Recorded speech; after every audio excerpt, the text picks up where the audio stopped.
सो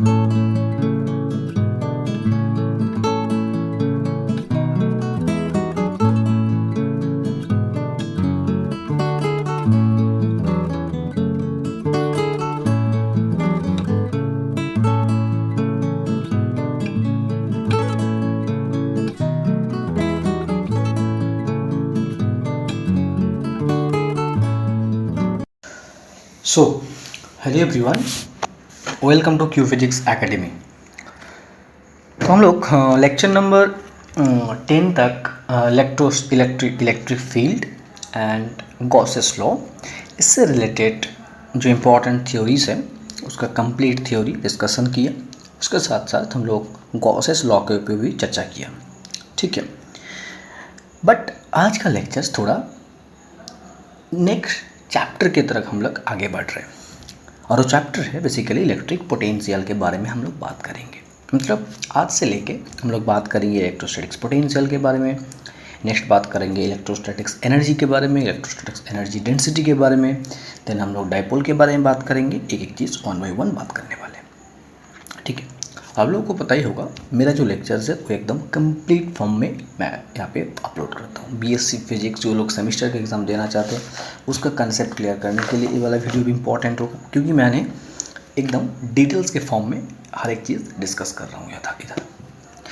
और उसके साथ साथ जितना सारा कम्पिटिटिव एग्ज़ाम होता है, IIT JAM, CSR NET, GATE, JEST, TOEFL, उसके लिए भी ये वाला लेक्चर्स बहुत ही इम्पॉर्टेंट है, ठीक है। तो आप लोग अपने आप का दोस्त को शेयर करते चलिए, जिससे उसको थोड़ा बहुत कंसेप्ट भी मिल जाए और उसका प्रिपरेशन वो अच्छे से कर पाए, ठीक है। तो हम लोग लेक्चर नंबर 11 में स्टार्ट कर रहे हैं इलेक्ट्रिक पोटेंशियल। तो ओके, तो एक चीज़ पहले हम लोग को पता होना चाहिए, already let us consider a point charge, ठीक है। तो लेट अस कंसीडर हम लोग जो पिछले क्लास में हम लोग डिस्कशंस किया, ठीक है। तो पिछले क्लास में जो डिस्कशंस किया था हम लोग, मान लेते हैं एक coordinate system, that charge is located at points R1, that is the plus q charge, this is the origins, and this is the positions vectors where we calculate the electric field. Let us consider this is the point P and we want to calculate electric field at point P. So this is the vectors, and that vectors r is nothing but r vectors minus r1 vectors. So for point charge के लिए जो electric field का जो expression होता है, ठीक है, for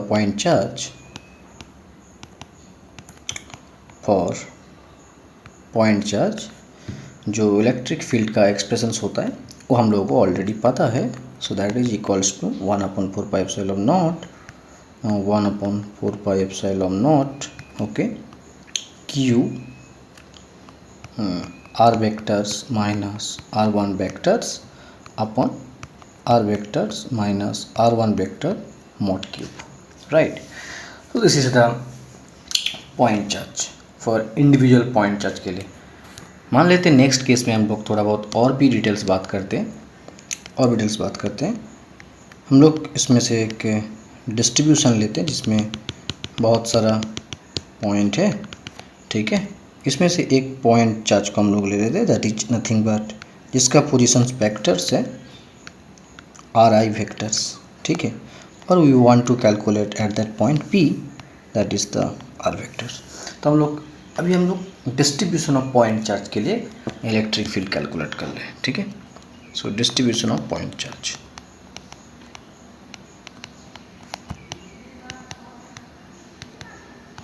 distribution of point charge के लिए हम लोग P पॉइंट में इलेक्ट्रिक फील्ड कैलकुलेट करने जा रहे हैं।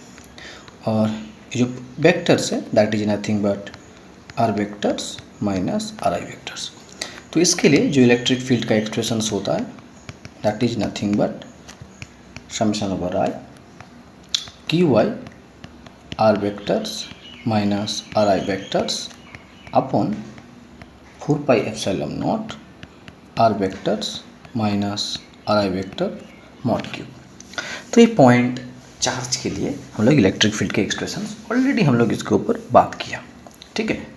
नेक्स्ट हम लोग मान लेते हैं कोई वॉल्यूम चार्ज डिस्ट्रीब्यूशंस के इलेक्ट्रिक फील्ड क्या होगा, तब भी जो समेशंस है, समेशंस इंटीग्रेशंस के फॉर्म में हम लोग को लिखना होगा उसके, और जो टोटल वॉल्यूम है उस वॉल्यूम के अंदर जितना चार्ज है, हर एक चार्ज कंट्रीब्यूशंस के लिए हम लोग इलेक्ट्रिक फील्ड कैलकुलेट करने वाले हैं।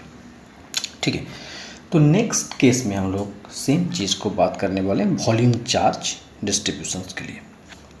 एक्चुअली हम लोग यहाँ पे थोड़ा जो पिछले जो जितना सारा क्लास हुआ है, सारे क्लास के हम लोग उसी क्लास को इधर कंटिन्यू कर रहे हैं। एक्चुअली मतलब थोड़ा बहुत याद कर रहे हैं क्या हम लोग पढ़ाई किया। ठीक है, तो नेक्स्ट हम लोग देखने वाले वॉल्यूम चार्ज डिस्ट्रीब्यूशंस। ठीक है, तो फॉर वॉल्यूम चार्ज डिस्ट्रीब्यूशंस के लिए अगर हम देखें तो कैसे इसको देखना है। मान लो कोई एक डिस्ट्रीब्यूशंस है, इसमें चार्ज डिस्ट्रीब्यूटेड है और हम लोग एक वॉल्यूम कंसीडर कर लेते हैं। ठीक है, so that is D tau volume. हम लोग एक वॉल्यूम कंसीडर किया और ये जो वॉल्यूम चार्ज डिस्ट्रीब्यूशन है, वॉल्यूम डिस्ट्रीब्यूशन से this is located at A positions vectors are I and we want to calculate electric field at point P, and that is the electric field R vectors, and this volume charge distribute element से P point का जो positions vectors होता है R minus I vectors. सो हम लोग अभी ये जो वॉल्यूम एलिमेंट्स है, ठीक है, इस वॉल्यूम एलिमेंट्स के लिए पहले कैलकुलेट करेंगे, देन ओवरऑल वॉल्यूम के लिए हम लोग कैलकुलेट करने वाले हैं इलेक्ट्रिक फील्ड। तो इसके लिए इलेक्ट्रिक फील्ड का जो एक्सप्रेशंस होता है वो बेसिकली क्या होता है, अभी समेशन हम लोग नहीं लिखने वाले, हम लोग इसमें वॉल्यूम इंटीग्रेशंस करने वाले हैं। ठीक है, तो अभी जो चार्ज पॉइंट चार्ज था वो पॉइंट चार्ज अभी वॉल्यूम एलिमेंट से रिप्लेस होने वाला है, मतलब वॉल्यूम चार्ज डेंसिटी से रिप्लेस होने वाला है। ठीक है, जो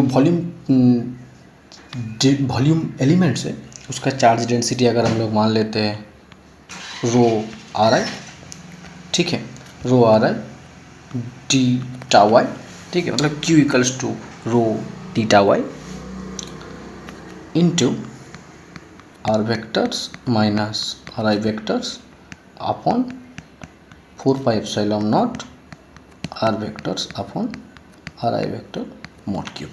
तो देखो हम लोग जस्ट Q के प्लेस में जस्ट वॉल्यूम चार्ज डेंसिटी से रिप्लेस किया। यहाँ पे जो रो आर आई है ना, that is equals to volume charge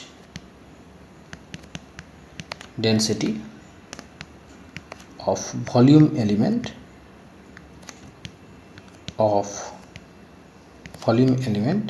डीटा Y. ठीक है, इस वॉल्यूम एलिमेंट के लिए this is the volume charge density. तो इतना तक तो हम लोग अच्छे से पढ़ लिया, इतना तक हम लोगों को सबको पता है कैसे इलेक्ट्रिक फील्ड कैलकुलेट करना पॉइंट चार्ज के लिए, कैसे वॉल्यूम मतलब चार्ज डिस्ट्रीब्यूशंस के लिए इलेक्ट्रिक फील्ड कैलकुलेट करना है, ये भी पता है। तो हम लोग इधर जस्ट थोड़ा बहुत एक विजुलाइज किया कैसे सारी चीज़ कैलकुलेशंस करना है हम लोगों को। ओके, तो नेक्स्ट केस में हम लोग जो चीज़ के ऊपर बात करने वाले दैट इज़ इसी इलेक्ट्रिक फील्ड का हम लोग कर्ल कैलकुलेट करने वाले। ठीक है, कर्ल कैलकुलेट करने वाले मतलब हम लोग देखने वाले एक electric field, possible electrostatics field हम लोग कब कहने वाले इसको, when electric field is called is electrostatics field. मतलब तुम्हारे पास इलेक्ट्रिक फील्ड का बहुत सारा इलेक्ट्रिक फील्ड गिवन है, तो कैसे हम लोग कैलकुलेट करें, कैसे जाने जो इलेक्ट्रिक फील्ड है this is called electrostatics field, मतलब स्टैटिक चार्ज के लिए वो वाला इलेक्ट्रिक फील्ड तुमको मिल रहा है। How can I define? ठीक है, सो conditions for possible electrostatics field, possible electrostatics field। ठीक है, तो लेट अस कंसीडर, मान लो एक इलेक्ट्रिक फील्ड है। सो when electric field E is given, then it is called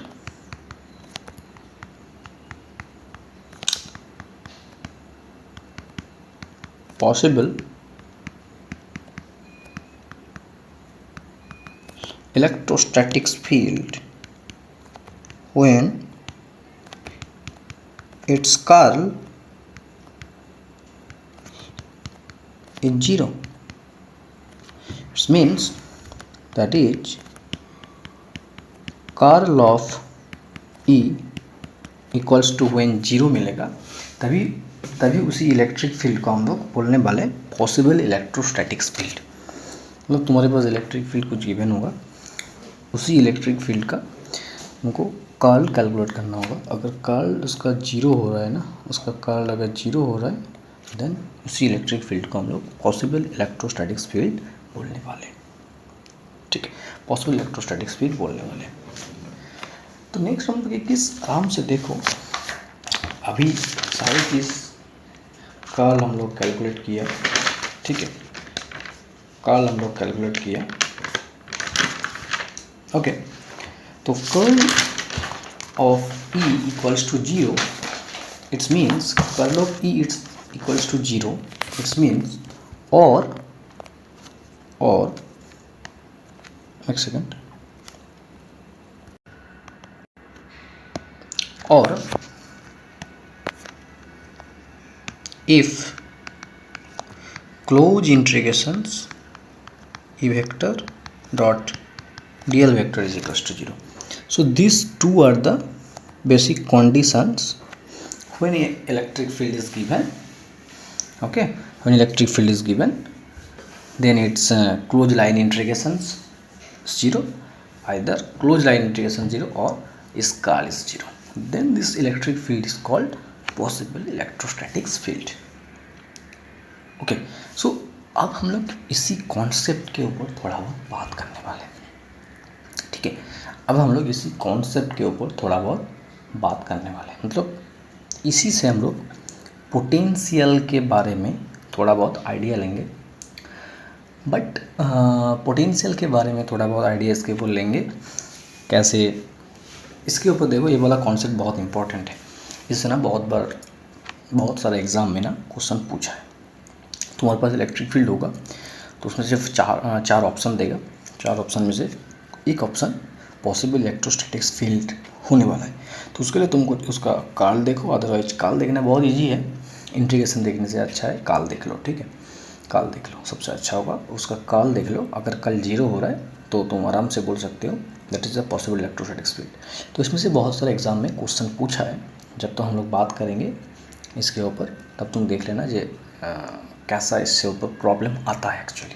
but आज हम लोग थोड़ा बहुत पोटेंशियल के बारे में बात कर रहे हैं, तो इसलिए पोटेंशियल के ऊपर थोड़ा बहुत बात करते हैं। ठीक है, तो नेक्स्ट हम लोग देखने वाले पोटेंशियल। सो देखो, नेक्स्ट हम लोग बात करते हैं पोटेंशियल के ऊपर। ठीक है,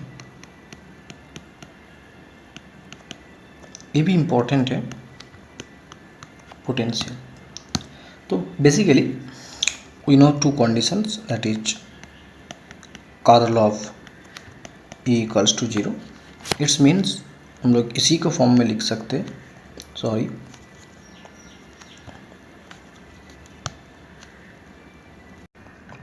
तो नेक्स्ट है और close integration E vector dl equals to 0।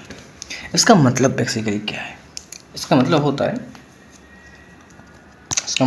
है जो इंटीग्रेशंस हो रहा है ना, ई वेक्टर्स का लाइन इंटीग्रेशंस हो रहा है ए पॉइंट से लेके बी पॉइंट तक। ठीक है, किसी भी इलेक्ट्रोस्टैटिक्स फील्ड में वो एक इलेक्ट्रोस्टैटिक्स फील्ड कंसीडर कर लो। इस हिस्सा एक हम लोग एक इलेक्ट्रोस्टैटिक्स फील्ड कंसीडर किया और यहाँ पे पॉइंट ए मान लो, पॉइंट बी मान लो। तुम्हें किसी भी वे में इस डायरेक्शन में, इस डायरेक्शन में किसी भी पॉइंट से तुम ए से लेके बी पॉइंट तक तुम इस इलेक्ट्रिक फील्ड का तुम लाइन इंटीग्रेशंस कर रहे हो। ठीक है, मतलब इस तरह का लाइन इंटीग्रेशंस तुम सॉल्व कर रहे हो। इस तरह का हर एक केस में तुम लाइन इंटीग्रेशन सॉल्व करते हो। ठीक है, छोटे छोटे लाइन के लिए डीएल के लिए तुमने इलेक्ट्रिक ई डॉट डीएल का वैल्यू कैलकुलेट किया और उसका लाइन इंटीग्रेशन तुम कैलकुलेट कर रहे हो। तो ये जो लाइन इंटीग्रेशंस है ना, इज इंडिपेंडेंट ऑफ पाथ, मतलब तुम किस पाथ में ये लाइन इंटीग्रेशन सॉल्व कर रहे हो, इसका मतलब E dot D L equals to zero. इसका मतलब ये होता है जब E vector dot D L किसी भी पॉइंट ए पॉइंट से लेके बी पॉइंट, इसी दोनों पॉइंट के ऊपर डिपेंड करता है। तुम किस पाथ में इसका इंटीग्रेशन सॉल्व कर रहे हो उसके ऊपर डिपेंड नहीं करता है। तो is independent of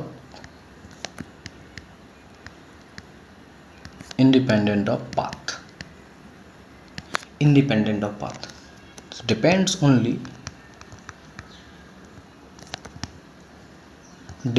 only on point A and B, point and B. तब इसी सिचुएशन में, इस तरह का सिचुएशन में, जब एक इलेक्ट्रोस्टैटिक फील्ड का तुम लाइन इंटीग्रेशंस कैलकुलेट कर रहे हो एक ए पॉइंट से लेके बी पॉइंट तक, तब ये जो लाइन इंटीग्रेशंस है ना, इस लाइन इंटीग्रेशंस का, ये तो हम लोग को क्लोज इंटीग्रेशंस बताया। देखो जब एक इलेक्ट्रिक फील्ड, उसका तुम क्लोज लाइन इंटीग्रेशंस कैलकुलेट कर दो। क्लोज लाइन इंटीग्रेशंस पूरे एक लूप लिया, क्लोज लूप लिया, और उस लूप का मतलब इस तरह का एक लूप कंसिडर किया, ठीक है।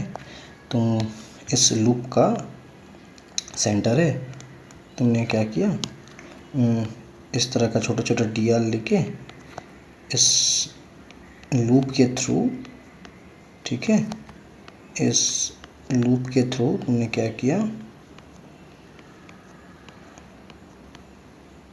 इस तरह का इसका डीएल ई डॉट डी एल कैलकुलेट किया, और उस लूप के थ्रू ई डॉट डी एल का वैल्यू जीरो हो रहा है। बेसिकली ये वाला केस यही है।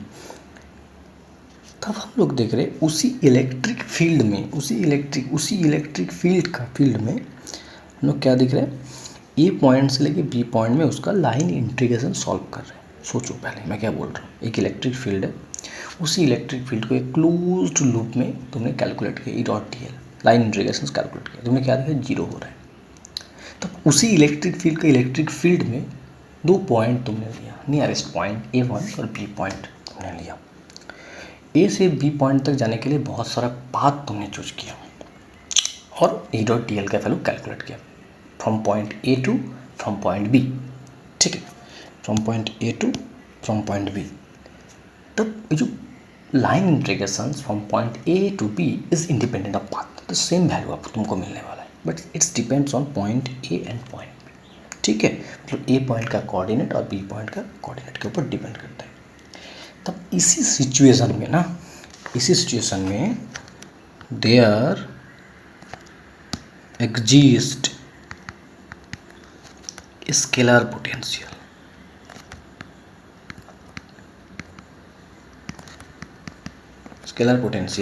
Function v of x, y, z for Cartesian. मतलब तब क्या हो रहा है, इसी पर्टिकुलर सिचुएशन में जब एक इलेक्ट्रिक फील्ड का close loop line integration zero हो रहा है, तब उसी इलेक्ट्रिक फील्ड में किसी भी एक पॉइंट से लेके बी पॉइंट में तुम इलेक्ट्रिक फील्ड का लाइन इंटीग्रेशन कैलकुलेट कर रहे हो, वो इंडिपेंडेंट ऑफ पाथ हो रहा है और depends on point A and point B.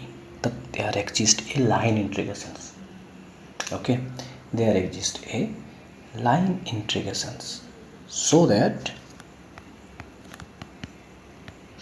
that this line integrations a से लेके b e vector dot dl vector is equals to a point का पोटेंशियल, ठीक है, a पॉइंट का पोटेंशियल और बी पॉइंट का पोटेंशियल डिफरेंस के साथ समान इक्वल होता है। समझ आ रहा है मैं क्या बोल रहा हूँ। जब एक इलेक्ट्रिक फील्ड का कर्ल जीरो है और उसका लाइन इंटीग्रेशन जीरो है, तब उसी इलेक्ट्रिक फील्ड में तुम दो पॉइंट के बीच तुम उसका लाइन इंटीग्रेशन सॉल्व कर रहे हो। उसी लाइन इंटीग्रेशन से एक्चुअली किसके साथ इक्वल होता है, ए पॉइंट का पोटेंशियल बी पॉइंट का पोटेंशियल डिफरेंस के साथ इक्वल होता है, ठीक है, ठीक है। तो इसी को हम लोग अच्छे से लिखते हैं, तो P B minus B A is equals to मिलेगा minus A to B. A is the lower limit, this is the lower limit और B is the higher limit.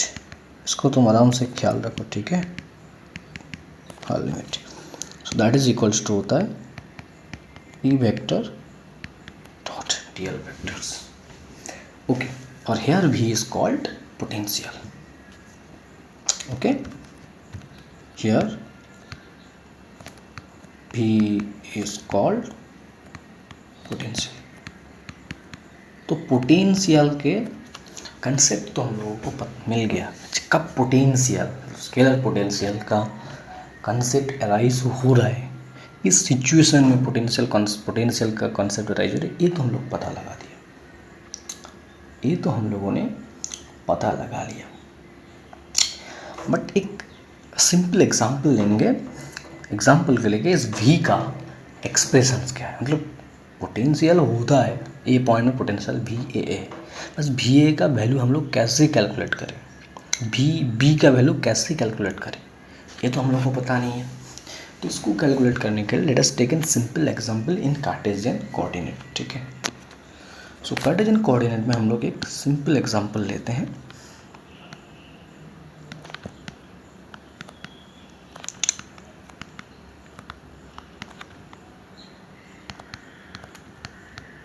Cartesian coordinate में एक सिंपल एग्जांपल लिया है हम लोग.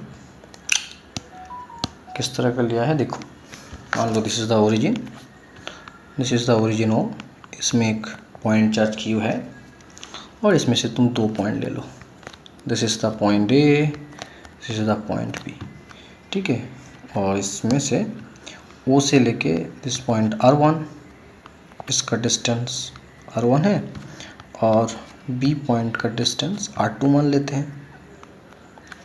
ठीक है, तो हम लोग का जो काम है ना इधर, नेक्स्ट एम जो है VA का वैल्यू क्या है और VB का वैल्यू क्या है ये कैलकुलेट करना है. अल्टीमेट पोटेंशियल का एक्सप्रेशंस क्या होगा ये देखना है.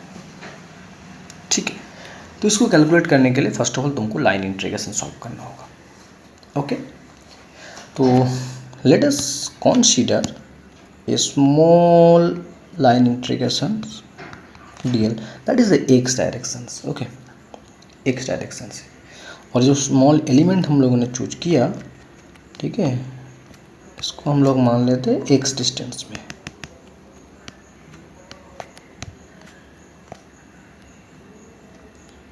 x डिस्टेंस में एक स्मॉल एलिमेंट हम लोगों ने चूज किया. तो फॉर लाइन इंटीग्रेशंस के लिए और कार्टेशियन कोऑर्डिनेट सिस्टम के लिए जो line integrations, line path element, that is the path element, DL is the path element. Actually क्या होगा, dx I cap, dy j cap और dz.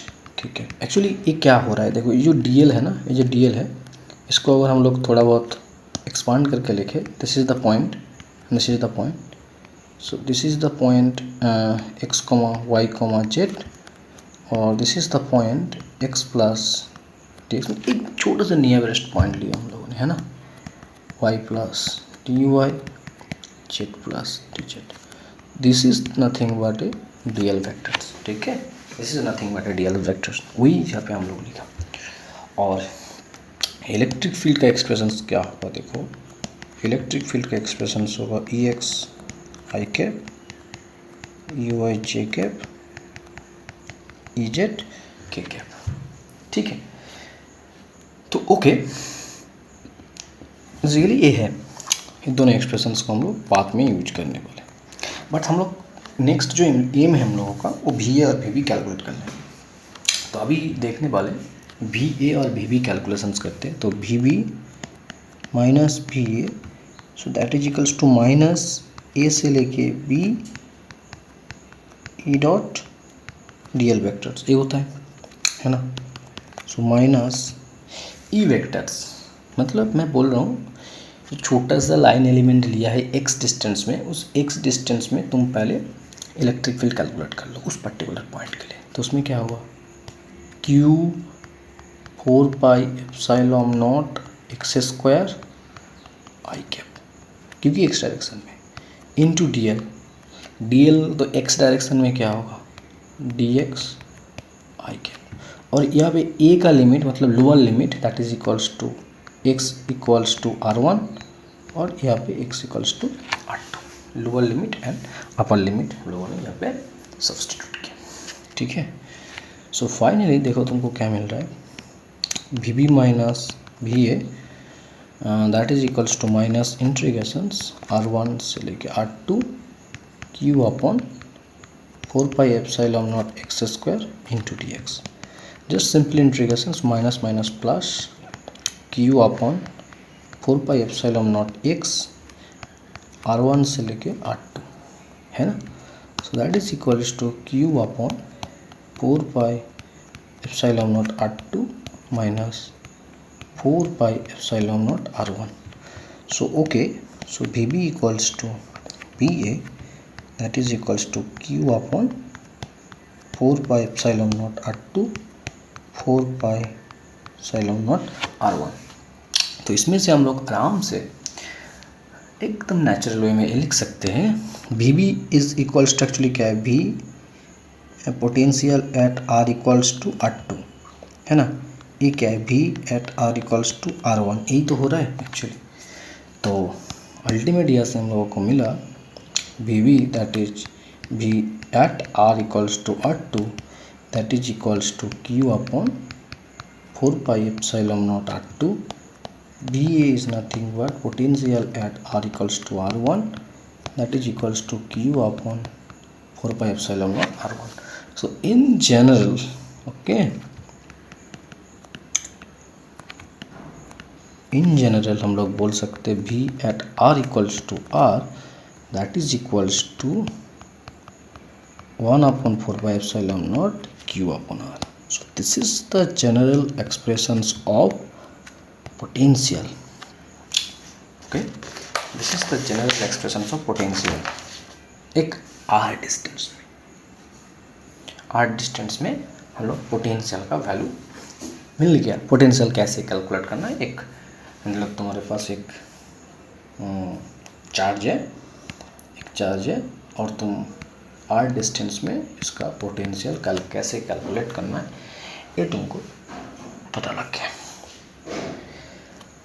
तो अभी ये जो पोटेंशियल हम लोग कैलकुलेट किया है for point charge, right, this is the potential, this is the potential for point charge,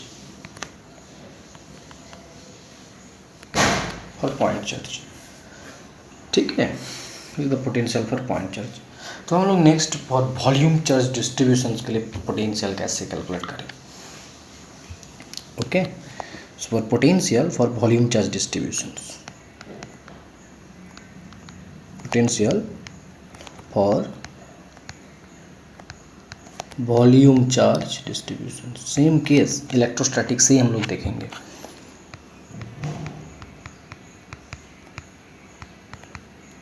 क्या होगा देखो, ऑलरेडी नो, ठीक है, ऑलरेडी नो एक चार्ज डिस्ट्रीब्यूशन लेते हैं और इसमें से this is the charge distribution rho R prime, this is the R I vectors and that is the point P where you calculate the electric field vectors and this is the resultant vectors that is equals to R vectors minus R I vectors.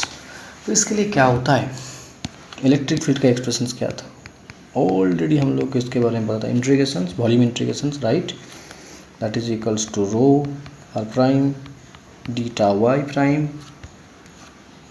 Sorry D tau primes R vectors minus R I vectors upon 4 pi epsilon naught R vectors minus R I vector mod cube.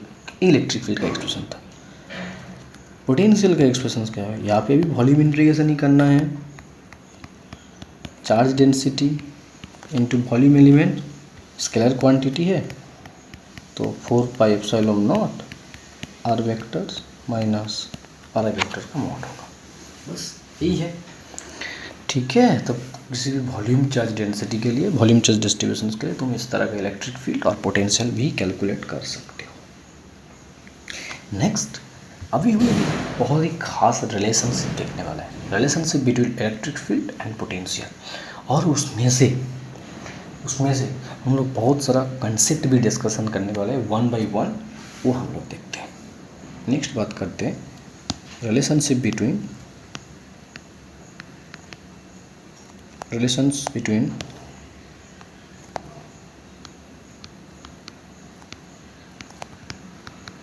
Electric field and potential. ठीक है, electric field and potential दोनों के बीच का हम लोग relation देखने वाले हैं। Actually we have a relationship, already हम लोग के पास ये रिलेशन तो है, उसी को हम लोग थोड़ा सा सिंप्लीफाइड फॉर्म में लिखने वाले। Potential at point B minus potential at point A, that is equals to integration from A to B, right, over electric field into dl vectors. This is the equations 1, already we know. ठीक है, अब हम लोग क्या करने वाले, देखो ये जो ए पॉइंट्स और बी पॉइंट्स बहुत ही नज़दीक पॉइंट लेने वाले हम लोग। So let us take A points, that is the point, मान लेते हैं this is the point A और that is the point B. जो ए पॉइंट्स है that is equals to X comma Y comma Z, और ये जो Y point है X plus D X comma Y plus D Y comma Z plus D Z points ये है। और ये भी मान लेते हैं ये जो ए पॉइंट का पोटेंशियल है that is equals to V, और बी पॉइंट का जो पोटेंशियल है that is equals to V plus D V, और that is equals to D L vector. ठीक है, ऑलरेडी हम लोग इसके बारे में बात किया, मतलब V A is equals to V और V B equals to V plus D V मान लेते। तब इस केस में जो पोटेंशियल का जो चेंज हो रहा है, ठीक है, मतलब यहाँ से तुम देखोगे आराम से, यहाँ से अगर तुम देखोगे V A minus V B that is equals to क्या हो रहा है, sorry V B minus V A, sorry V B minus V A that is equals to V plus T V minus V that is equals to D V हो रहा है ना, that is equals to D V. तो from तो now equation 1, now equations 1 को हम लोग कैसे लिख सकते हैं, डी वी इंटीग्रेशन तो नहीं रहने वाले, that is equals to E vector dot D L vectors. तो आप ही देखो E vectors is equals to, already हम लोग को पता है E X I cap, E Y J cap, E Z के कैप। डी एल के लिए भी हम लोग को पता है डी एक्स, हम सारे केस ना कार्टेशियन के लिए बात करते हैं, D X I cap, D Y J cap, D Z के कैप। तो ultimate D V equals to क्या मिल रहा है, E X D X, E Y D Y, E Z D Z, यही तो मिल रहा है। अब हम लोग वाई डायरेक्शन में पोटेंशियल का चेंज, जेड डायरेक्शन में पोटेंशियल का चेंज अब कंस्टेंट मान लेते हैं, ठीक है। ठीक है, यहाँ पे थ्री केस एक्चुअली अराइज आएगा। If the change of potential, the change of potential along x and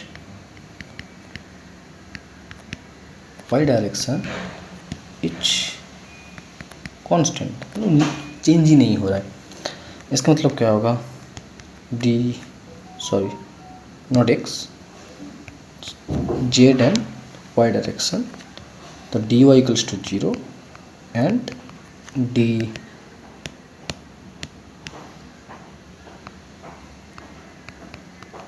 Z equals to 0। तो इस केस में डी वी इक्वल्स टू क्या मिलने वाला है, E X D X. So finally E X equals to मिलेगा D V upon D X, right. Similarly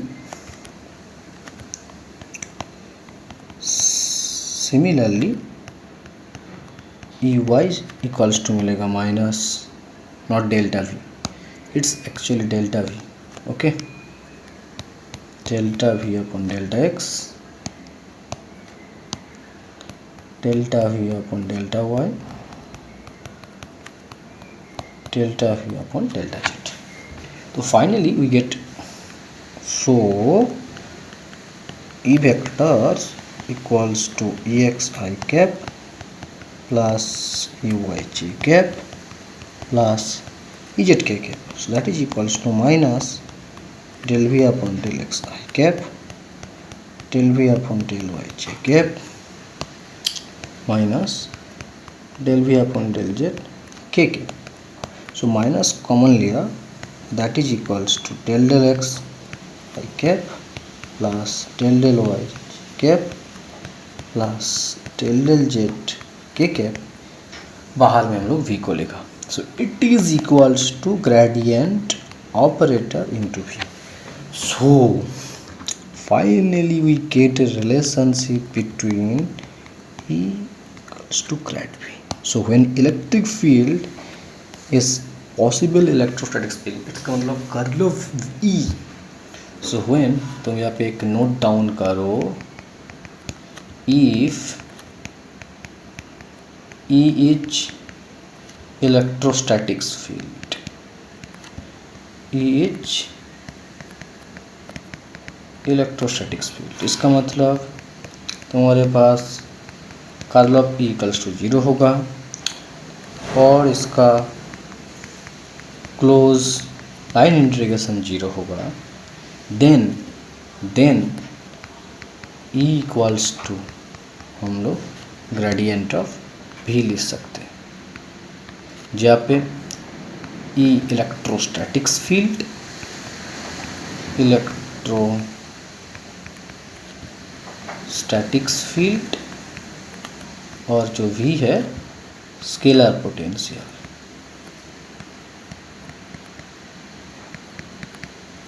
scalar potential, ठीक है। तो एक बहुत ही अच्छा रिलेशन हम लोग यहाँ पे डेवलप किया। पोटेंशियल के बारे में भी हम लोग देखा, इलेक्ट्रिक फील्ड एंड पोटेंशियल के बारे में भी हम लोग बात किया। नेक्स्ट एक इम्पॉर्टेंट केस हम लोग देखने वाले हैं जो बहुत ही इम्पॉर्टेंट है for competitive exam purpose and also for interview exam purpose. Okay, next एक बहुत ही इम्पॉर्टेंट केस हम लोग बात करने वाले हैं। इम्पॉर्टेंट है, ठीक है, बहुत ही इम्पॉर्टेंट कॉन्सेप्ट के बारे में हम लोग बात करते हैं अभी। वो कॉन्सेप्ट क्या है, दैट इज़ द पॉइंट। और मान लेते हैं that is the directions of DL vectors, that is the directions of DL vectors. और मान लेते हैं this is the directions of gradient of भी, मतलब पोटेंशियल का ग्रेडियंट का डायरेक्शन, वो भी एक वेक्टर फील्ड है। और हम लोग एक पाथ लेंथ ले रहा है, ठीक है। पाथ लेंथ मतलब एक पाथ लेंथ है डीएल का डायरेक्शंस, मतलब पाथ इंटीग्रेशंस करने के लिए जो डीएल लिया था उस डीएल का एक डायरेक्शंस वो भी हम लोग लिया। इस दोनों के बीच का जो एंगल्स है that is equals to theta. तो next we want to calculate what is the component of delta V, what is the component of delta V along the directions of DL vectors, ये हम लोग calculate करने वाले। तो so what is the calculations, what is the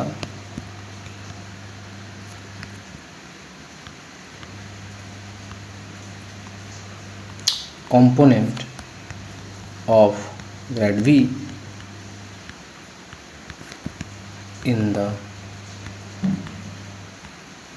directions of DL vectors. DL के direction में इसका component क्या है यही हम लोग अभी देखने वाले हैं। ठीक है। तो ये वाला कॉन्सेप्ट बहुत ही फेमस होने वाला है, इसमें हम लोग बहुत कुछ छोटा छोटा पॉइंट बात करेंगे। तो देखो एक चीज़ बात की हम लोग, E vector dot D L vector is equals to delta V. ठीक है, तो ऑलरेडी हम लोग देखा E equals to minus grad V, तो okay minus gradient of V into D L vectors that is equals to D V. अब तुम minus minus को कैंसिल करो तो तुमको मिल रहा है gradient of V into D L vectors that is equals to D V. Okay, so इसका जो डॉट प्रोडक्ट है तुम इसको ऐसे ले लो, तो that is equals to gradient of V इसका magnitude into D L vector का magnitude into cos theta that is equals to D V. तो नेक्स्ट हम लोग चेंज देखने वाले हैं D V upon D L actually क्या होता है, मतलब rate of change of potential along the path. ठीक है, ये एक्चुअली तुमको क्या दे रहा है, rate of change of potential along path DL vector, DL vector के डायरेक्शन में रेट ऑफ चेंज ऑफ कितना हो रहा है, तो that is equals to actually हो रहा है ग्रेडियंट ऑफ वी का मैग्नीट्यूड इंटू कॉस थीटा। तो ग्रेडियंट ऑफ वी का जो कंपोनेंट है अलोंग द डीएल, ठीक है, तो मैंने बात किया था that is the DL vector, that is the gradient of V vectors और दैट इज थीटा। सो अब हम लोग को इस डायरेक्शन में क्या मिला, ग्रेडियंट ऑफ वी का मैग्नीट्यूड इंटू कॉस थीटा।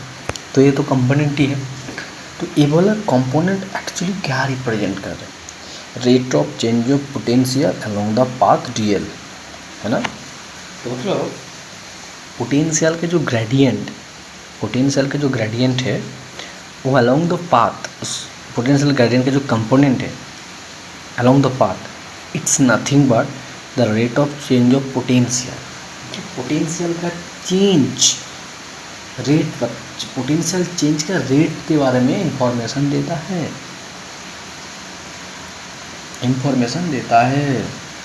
तो हम लोग जैसे कुछ पॉइंट लिखने वाले हैं, देखो बहुत ही इंपॉर्टेंट पॉइंट के बारे में हम लोग बात करते हैं। Let us take a note, कुछ नोट हम लोग यहाँ पे इस एक्सप्रेशन से लिखते हैं। फर्स्ट नोट जो है ना, if theta equals to 0, okay, अगर थीटा इक्वल्स टू 0 हो रहा है देन जो टी वी अपॉन के एल होता है वो ग्रेडियंट ऑफ वी का मैग्नीट्यूड मैक्सिमम रिप्रेजेंट कर रहा है। It's means if you move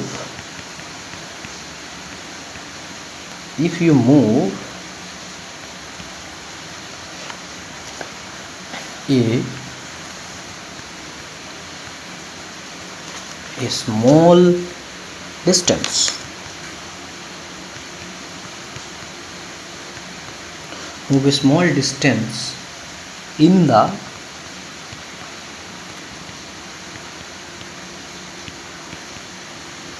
directions of, if you move a small distance in the directions of gradient of v, in the directions of gradient of v, the function if you move, मतलब तुम जा रहे हो x का direction, मतलब तुम x direction में जा रहे हो, तुम ग्रेडियंट, अगर तुम ग्रेडियंट का जो डायरेक्शन है उस डायरेक्शन में मूव कर दो, पोटेंशियल जो चार्ज है उस चार्ज, ठीक है, उस चार्ज का तुम ग्रेडियंट के डायरेक्शन में चेंज करो। If you move A small distance in the directions of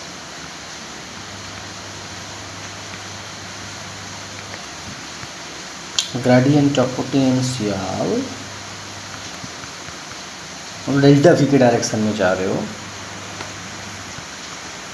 the function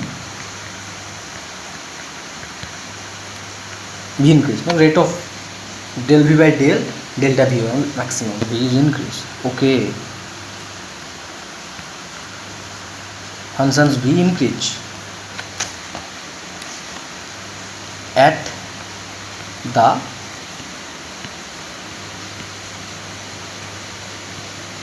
largest rate, मतलब पोटेंशियल V लार्जेस्ट रेट में, क्योंकि थीटा इक्वल्स टू 0 का मतलब डेल्टा DL और डेल्टा V का डायरेक्शन सेम हो रहा है।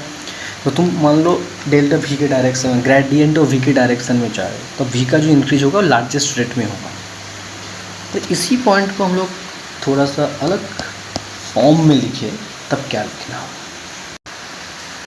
इसी को अगर दूसरी पॉइंट में लिखना है तो कैसा लिखना होगा। सो द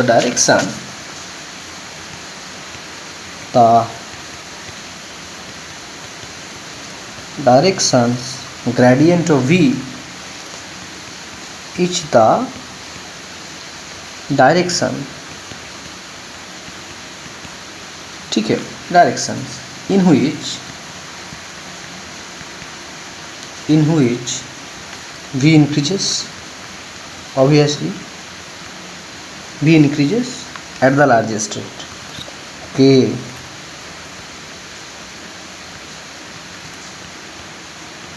ये भी एक पॉइंट है, मतलब ग्रेडियंट V के डायरेक्शन में V का चेंज, रेट ऑफ चेंज और इंक्रीज लार्जेस्ट के फॉर्म में होगा, ये भी तुम बोल सकते हो। ठीक है, ठीक है, लार्जेस्ट फॉर्म में होगा। और इसको हम लोग और भी थोड़ा सिंप्लीफाइड फॉर्म में लिखे तो क्या लिखना होगा।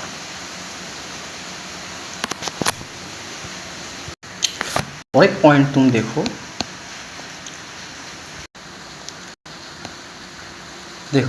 थर्ड पॉइंट में हम लोग, मैंने बात कर रहा था, that is the DL vectors with the gradient of potential V vector direction, that is the theta.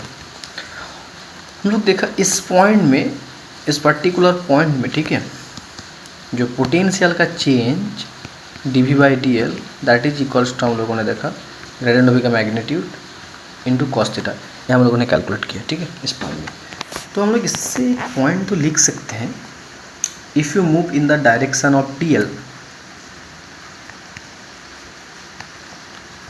ठीक है, चलो लिखते रहो, if you move in A direction of the directions of DL, the dV by dl gives you component of gradient of V। ठीक है, मैंने क्या बोला, if you move in the directions of DL vectors then dV by dl gives you component of gradient of V, component of gradient of V in that direction, जिस direction में तुम move करोगे उसी डायरेक्शन में। ठीक है, अगर तुम ये नहीं लिख सकते तो मैं लिख देता हूँ, तो थोड़ा बहुत तुम लोग ट्राई करो इसको लिखने के लिए। ओके, तो if you move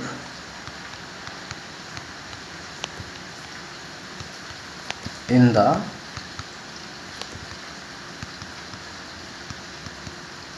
directions of DL vectors then dV by dl gives you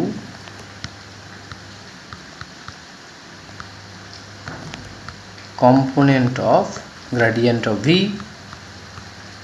in that directions। okay, that is, these three points are very very important। तो हम लोग ग्रेडियंट का प्रॉपर्टीज़ थोड़ा बहुत बात किया जो पोटेंशियल के रेस्पेक्ट में।